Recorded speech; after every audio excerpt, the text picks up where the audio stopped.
नेताजी चलते चलते sponsored by Narmada borewell. पता आरटीओ ऑफिस के पहले, लूबी पाइप एजेंसी के बगल में, रतेहरा, रीवा।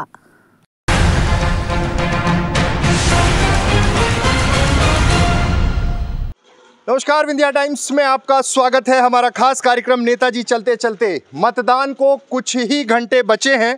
हमारे साथ रीवा विधानसभा सीट से भाजपा प्रत्याशी मंत्री राजेंद्र शुक्ल हैं। सर, क्या स्थिति देखते हैं? अब बस कुछ ही घंटे बचे हुए मतदान को। भारतीय जनता पार्टी एक तरफा इस चुनाव को जीतने जा रही है। न सिर्फ रीवा में बल्कि 2018 में जो हम लोगों ने रिकॉर्ड बनाया था 8 में 8 सीटें, वो सारी की सारी सीटें भारतीय जनता पार्टी जीतेगी। इस बार कांग्रेस ने कैंपेन बनाया है विकास बनाम व्यवस्थित विकास। इस लाइन पर वो लोग बात कर रहे हैं। कांग्रेस के कैंडिडेट राजेंद्र शर्मा उस लाइन पे बात कर रहे हैं। आप क्या कहेंगे इस मसले पर? अब इसके अलावा उनके पास कुछ कहने को है नहीं, क्योंकि शिल्पी प्लाजा जो बना उसमें जो 74 लोगों को हटाया गया, उनकी दुकानें आज तक उनको अलॉट कांग्रेस के ज़माने में नहीं की गई। जबकि भारतीय जनता पार्टी की सरकार में जितने भी शॉपिंग मॉल बने हैं, उससे प्रभावित होने लोगों को पहले हम लोगों ने बना के चाबी दी और उसके बाद बिल्डर को काम करने के लिए अनुमति दी। तो वहाँ तो उल्टा हुआ था। अव्यवस्थित विकास वो था। अव्यवस्थित विकास ये है कि सिरमौर चौराहे में एक दुकान के बदले में 2 दुकान हम दे रहे हैं और वहाँ पर जो लिया वो भी नहीं दिया। तो जनता सब समझती है। ये चुनाव के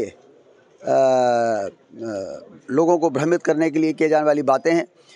रीवा के व्यवस्थित विकास की चर्चा रीवा में नहीं, सतना में है, शहडोल में है, सीधी में है, भोपाल में है। और ऐसे अव्यवस्थित विकास पर उंगली जो उठाई जाती है तो जनता की नज़र में फिर, इसलिए तो कांग्रेस की हालत हुई है कि उन्होंने हमेशा इस बात की विकास का विरोध किया और लोगों को भ्रमित करने का काम किया है। रिडेंसिफिकेशन पर पहले भी बात हो चुकी है, लेकिन रिडेंसिफिकेशन में जो टेक्निकल एस्पेक्ट है उस पर बात होती है और कहा जाता है कि वो जो मॉड्यूल था वो बेस्ट था क्योंकि उसमें तमाम चीज़ें की गई। इस मॉड्यूल में किसी एक बिल्डर को बेनिफिट देने की बात हो रही है।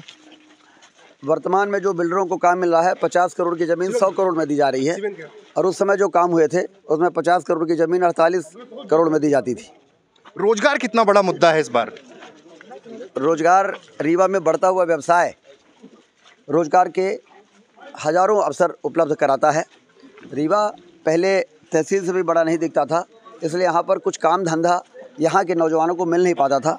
लेकिन आज आप देखिए, रीवा महानगर बन रहा है, रोज़ नए अस्पताल खुल रहे हैं, रोज़ नए होटल खुल रहे हैं, व्यापारिक प्रतिष्ठान खुल रहे हैं, फूड चेन आ रही हैं और उसमें कितने बच्चों को रोज़गार मिल रहा है। आप देखिए, पहले हमारे यहाँ रीवा के बच्चों को नागपुर में छोटे छोटे होटलों में छोटी छोटी नौकरी के लिए जाने के लिए मजबूर होना पड़ता था।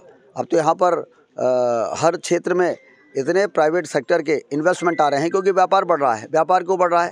क्योंकि हमने सिंचाई के नहरों का जाल बिछाया, किसानों की आमदनी बढ़ी, उनकी क्रय शक्ति बढ़ी, उन्होंने खरीदी बिक्री बढ़ा दी, उससे व्यवसाय बढ़ा और व्यवसाय बढ़ने के कारण 5 स्टार होटल रीवा में आने लगे, अपोलो का अस्पताल रीवा में आ रहा है। तो इतना बढ़ता हुआ जो रीवा है, पहले यहाँ के लोग दिल्ली बम्बई क्यों जाते थे? क्योंकि वो महानगर थे, वहाँ पर रोज़गार के बहुत अवसर थे। अब उसी प्रकार की तस्वीर और स्थिति रीवा में बनती जा रही है। तो अब रीवा के लोगों को तो यहाँ पे रोज़गार के अवसर आने वाले वर्षों में मिलेगा ही, बाहर के लोग अपना रोज़गार ढूंढने के लिए रीवा आएंगे। तो ये हमारे साथ रीवा विधानसभा सीट से भाजपा प्रत्याशी मंत्री राजेंद्र शुक्ल थे, जिन्होंने अपना पक्ष रखा। अब देखना है कि मतदान के दिन क्या होता है और क्या परिस्थितियां बनती हैं और परिणाम किसके पक्ष में आते हैं। नेताजी चलते चलते स्पॉन्सर्ड बाय नर्मदा बोरवेल। पता आरटीओ ऑफिस के पहले, लूबी पाइप एजेंसी के बगल में, रतेहरा, रीवा।